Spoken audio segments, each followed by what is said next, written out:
caminho infinito, buscando a iluminação espiritual. Joel Solomon Goldsmith. Texto integral. Editora Martim Claret. Capítulo 3. O Cristo. Uma antiga escritura revela: é difícil se entender. Doando do nosso pão, nos tornamos mais fortes. Dando nossas roupas aos outros, ganhamos em formosura. Fundando moradas de pureza e verdade, adquirimos grandes tesouros.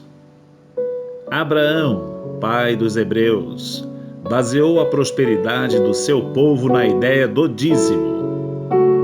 Doar 1/10 dos ganhos para propósitos espirituais e criativos, sem pensar em retorno ou recompensa.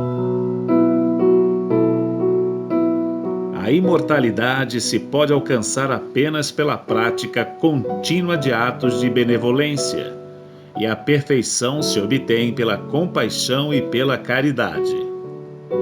Quanto maior o degrau de amor altruísta que galgamos, mais nos aproximamos da compreensão do eu universal como nosso ser real. O sentido pessoal de eu está ocupado em ter, em obter, em desejar, em conseguir e acumular, enquanto nosso eu verdadeiro está empenhado em dar, conceder, repartir e abençoar. O sentido pessoal de eu representa a corporificação de todas as nossas experiências humanas, muitas das quais limitadas e indesejáveis. O eu verdadeiro corporifica as ideias e atividades infinitas, espirituais, que se manifestam continuamente, sem limites ou restrições. O pequeno eu preocupa-se basicamente com seus problemas pessoais e seus negócios, dilatando seus limites para incluir neles seus parentes próximos e seus amigos. O sentido pessoal, muitas vezes, avança além, envolvendo-se em trabalhos caridosos e de assistência comunitária. Mas quando analisamos seus motivos, percebemos tratar-se de ação governada pelo próprio sentido pessoal. O eu verdadeiro alimenta sua vida do centro do seu próprio ser, abençoando todos os que dele se aproximam. É reconhecido pelo seu altruísmo e desinteresse, por não buscar o reconhecimento, a recompensa ou qualquer engrandecimento pessoal. Não se trata de uma entidade sem vigor ou de um boneco que possa ser manipulado pelos mortais. De fato, não pode nunca ser visto nem compreendido pelos mortais. Recordo-me de 2 belos exemplos que, em quadros comoventes, revelam as diferenças entre o pequeno eu pessoal e o eu imortal. Siddhartha, que abandonara o lar e a família em busca da verdade, recebeu por fim a iluminação, tornando-se o Buda, ou iluminado, ou, poderíamos dizer, o Cristo do seu tempo. Seu pai, grande rei, sentindo a morte se aproximar e desejando rever o filho, mandou que o procurasse, pedindo que retornasse. Ao rever o filho, percebeu que o perdera, em sentido pessoal de pai e filho, mas a si mesmo tentou reconquistá-lo. Disse o rei: eu te daria meu reino, mas se o fizesse, teria para ti o mesmo valor de cinza. Buda respondeu-lhe: sei que o coração do rei transborda de amor, mas deixe que os laços do amor que te prende ao filho que perdeste enlacem igualmente todos os teus súditos. Assim, em lugar de Siddhartha, receberás algo muito maior. Receberás o iluminado, o mestre da verdade, o pregador da retidão e ainda a paz de Deus em teu coração. O outro exemplo diz respeito ao grande mestre. E falando ainda à multidão, estavam fora sua mãe e seus irmãos, que desejavam falar-lhe. E disse-lhe alguém: Eis que estão lá fora tua mãe e teus irmãos querendo te falar. Mas ele respondeu àquele que o chamara: Quem é minha mãe? E quem são meus irmãos? E abrindo seus braços, apontando seus discípulos, disse: Pois qualquer um que faça a vontade do meu Pai que está no céu, este é minha mãe, minha irmã e meu irmão. À medida que nos tornamos espiritualmente iluminados, somos procurados por aqueles que buscam se libertar de diversas formas de trevas materiais, da doença, do pecado, do medo, da limitação, da agitação e da ignorância. E nós podemos defrontar essas necessidades, impersonalizando tanto o bem como o mal, e compreendendo que a harmonia é uma atividade e uma qualidade da alma, que se expressa universal e individualmente. Na meditação ou comunhão, nos tornamos receptivos à verdade que se desdobra de dentro de nós. E a isto nós chamamos de oração. Nosso orar não deve ter ligação com o chamado paciente. De fato, a oração não é um processo, uma combinação de palavras ou pensamentos, de colocações, de declarações, de afirmações ou de negações. A oração é um estado de consciência no qual experimentamos a percepção da harmonia, da perfeição, da unidade, da alegria, da paz e do domínio. Com frequência, a meditação ou comunhão traz ao indivíduo alguma verdade específica, e esta verdade aparece externamente como o fruto de sua própria conscientização do ser real. Foi revelado, vezes incontáveis, que o talento, a habilidade, educação e a experiência de cada indivíduo são de fato a consciência que se desdobra em caminhos individuais. Como artista, músico, vendedor, homem de negócios ou autor. E também ator. Segue-se sem oportunidade, reconhecimento. Segue-se disso a consciência que expressa a si mesma. Nunca está sem oportunidade, reconhecimento e aceitação. Assim, não pode haver dom sem reconhecimento, um talento ou habilidade sem expressão, um esforço sem recompensa, uma vez que todos os esforços e ações são consciência expressando suas infinitas capacidades e possibilidades.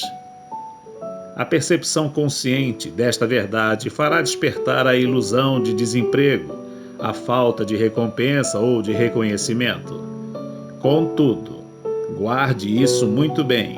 A repetição destas palavras sem uma parcela de sentimento, da verdade que encerram, será como nuvens sem chuva, vãs repetições, nada. Desta mesma maneira já foi revelado que há apenas uma vida, e que esta única vida nunca está sujeita ao perigo de doença, de acidente ou morte. Esta vida é a vida do ser individual. Nunca é necessário tratar diretamente uma pessoa ou um animal, mas está sempre alerta para nunca aceitar a ideia ou sugestão de qualquer outra presença, poder ou atividade que não a única vida, a única lei, a única alma. O viver constantemente nesta consciência do bem, da harmonia, dissipará a ilusão dos sentidos, quer se manifeste como pessoa doente ou pecadora. O simples declarar ou afirmar constante desta verdade nos seria de bem pouca valia, enquanto sua conscientização ou sentimento se nos manifestará como cura, como modificação, como renovação e até mesmo como ressurreição. Recentemente, Escrevi a um amigo por ocasião do seu aniversário e creio que ele gostaria que eu compartilhasse com vocês as ideias que me ocorreram no caso. Quanto aos votos de aniversário, eu apenas gostaria que não tivesse qualquer aniversário, de modo que se lhe tornasse familiar a ideia de continuidade da existência consciente, sem parada ou interrupção. A conscientização do desenvolvimento progressivo. Na verdade, não há interrupção na continuidade da consciência que se desenvolve, nem pode a consciência deixar de estar cônscia do corpo, assim como você jamais perde a consciência musical ou artística, ou qualquer outro talento que porventura possua. A consciência se desdobra de dentro para fora, de uma fonte ilimitada, da infinitude do seu ser, para a percepção individual de si mesma, em infinitas variedades, formas e expressões. A morte é a crença de que a consciência perde a percepção do seu corpo. A imortalidade é a compreensão da verdade de que a consciência está eternamente ciente de sua própria identidade, corpo, forma ou expressão. A consciência, cônscia do seu infinito ser e corpo eterno, é a imortalidade atingida no aqui e agora. A percepção da consciência da manutenção de sua própria identidade e forma é a vida eterna. A percepção da consciência que se desdobra eternamente nas formas individuais da criação ou manifestação é a imortalidade demonstrada aqui e agora. Esta consciência é você. A consciência espiritual é o abandono do esforço pessoal na realização de que a harmonia é algo que já é. Esta consciência, com a renúncia ao esforço pessoal, é atingida quando percebemos o Cristo dentro de nós como uma realidade presente. O Cristo é a atividade da verdade na consciência individual.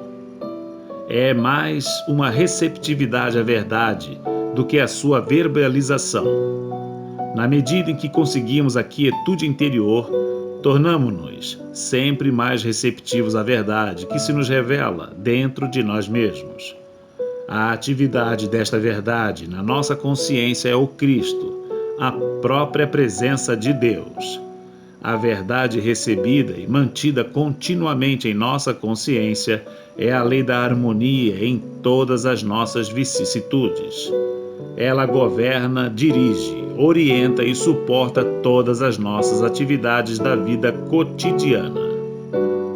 Quando nos aparecer a ideia de doença ou carência, esta verdade onipresente será o nosso curador e nosso recurso. Será mesmo nossa saúde e nosso suprimento. Para muitos, a palavra Cristo continua sendo um termo mais ou menos misterioso, uma entidade desconhecida, algo raramente ou nunca vivenciado diretamente. Se, porém, quisermos nos beneficiar com a revelação da presença divina ou poder dentro de nós, feita por Cristo Jesus e outros, teremos de modificar esse estado de coisas.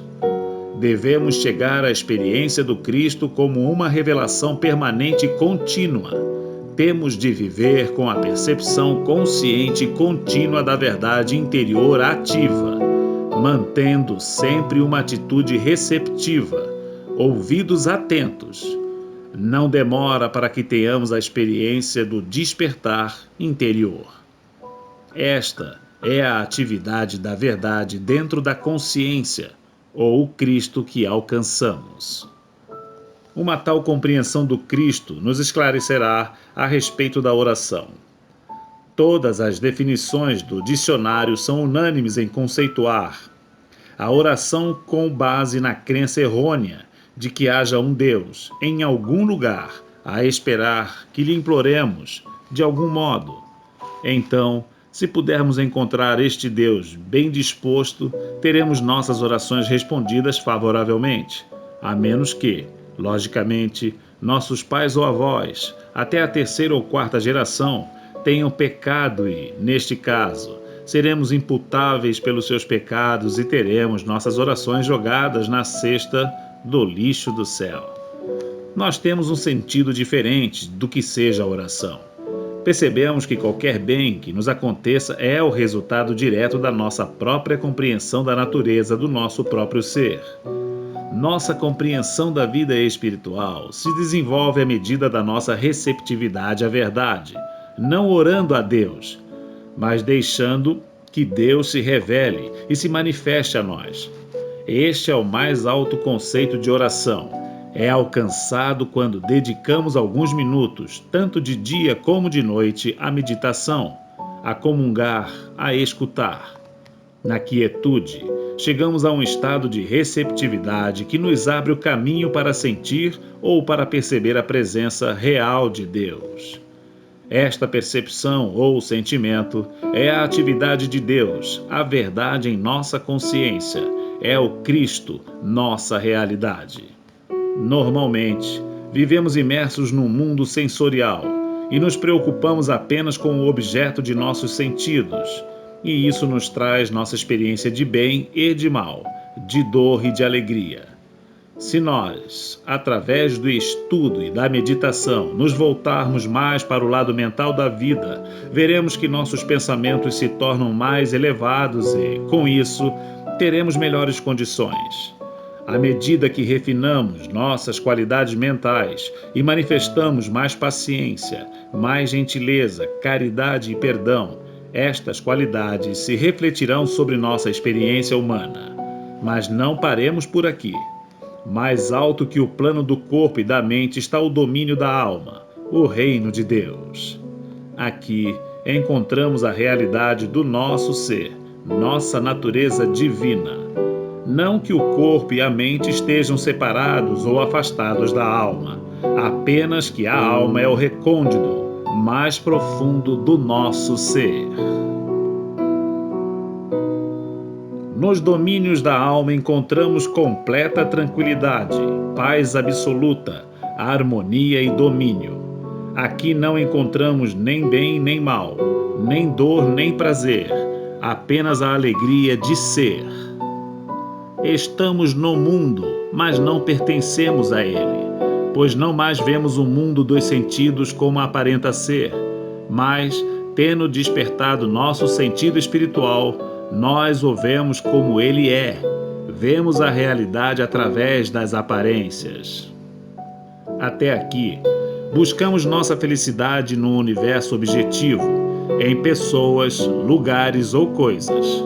Agora, porém, através do sentido espiritual, do sentido da alma, o mundo todo tende a nos trazer seus presentes, embora não mais pela busca direta de pessoas ou coisas, mas servindo-se destas como canais.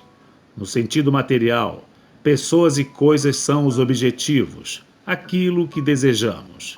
Através do sentido da alma, nosso bem se desdobra a partir do nosso interior, embora se apresente como pessoas e condições melhoradas.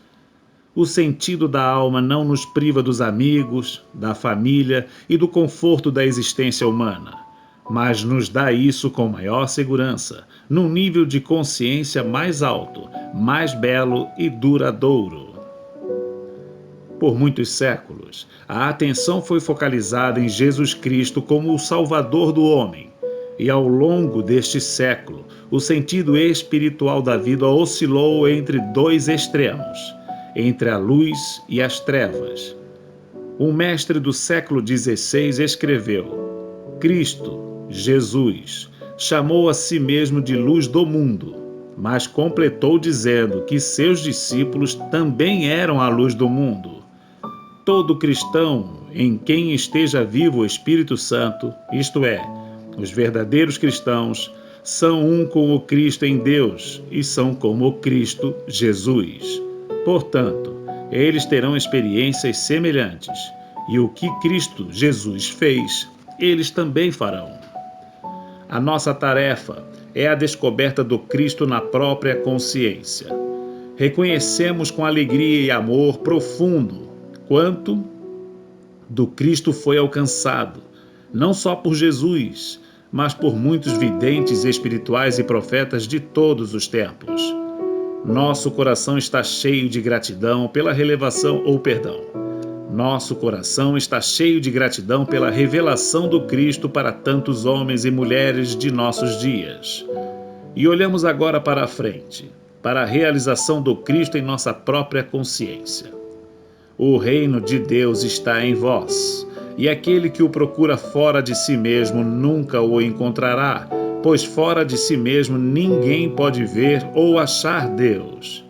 Pois aquele que procura Deus, em verdade, já o tem. Temos de compreender a palavra consciência, pois só podemos comprovar aquilo de que estamos conscientes. Pois só podemos comprovar aquilo que estamos conscientes.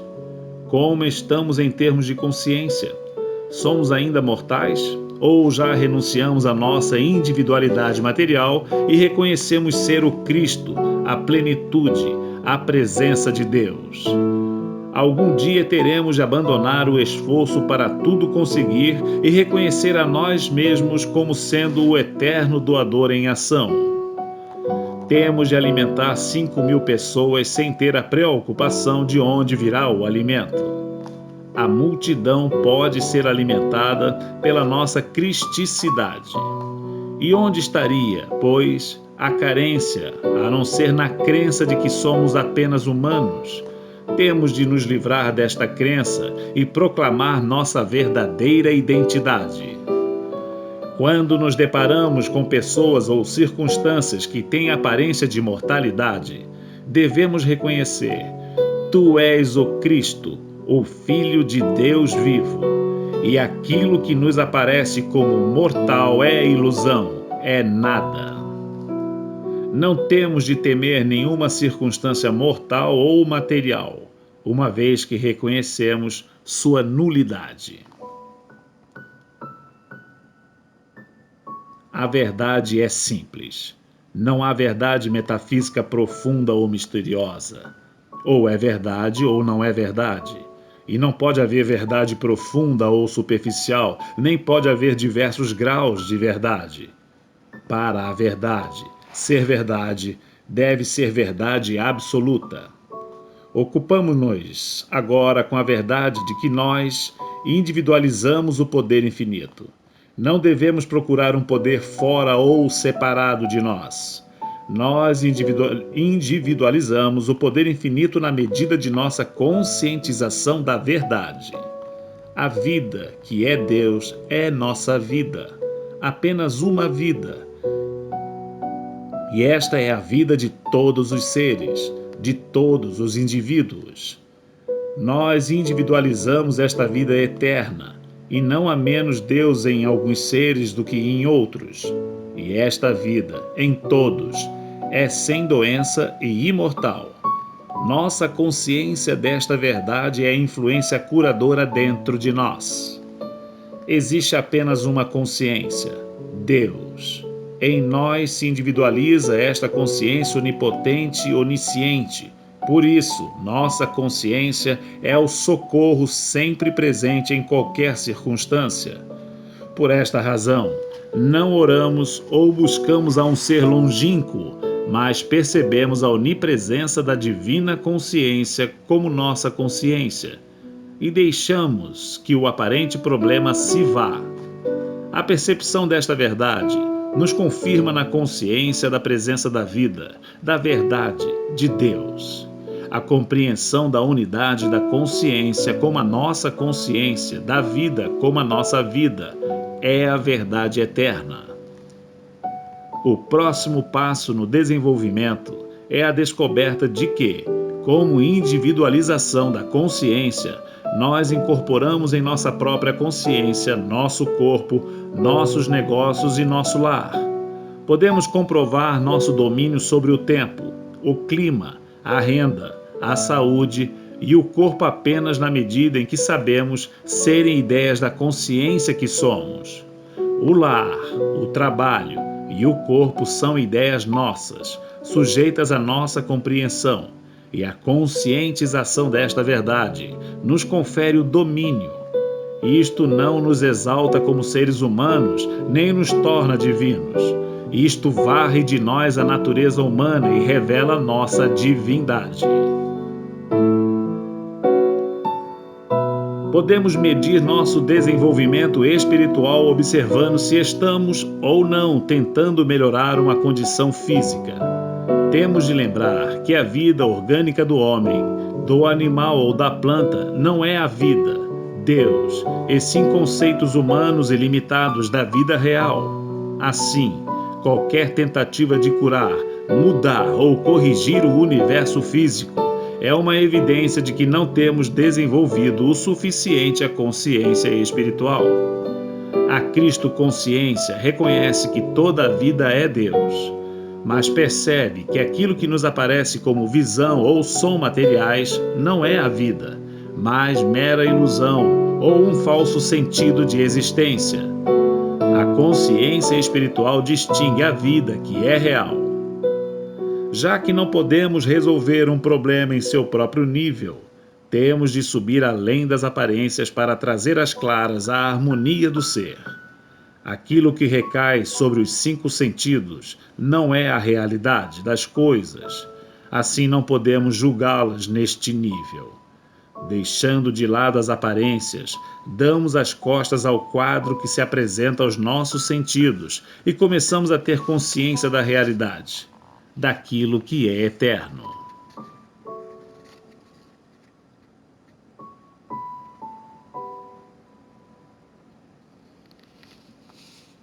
O caminho infinito. Buscando a iluminação espiritual. Joel Solomon Goldsmith. Texto integral. Editora Martim Claret.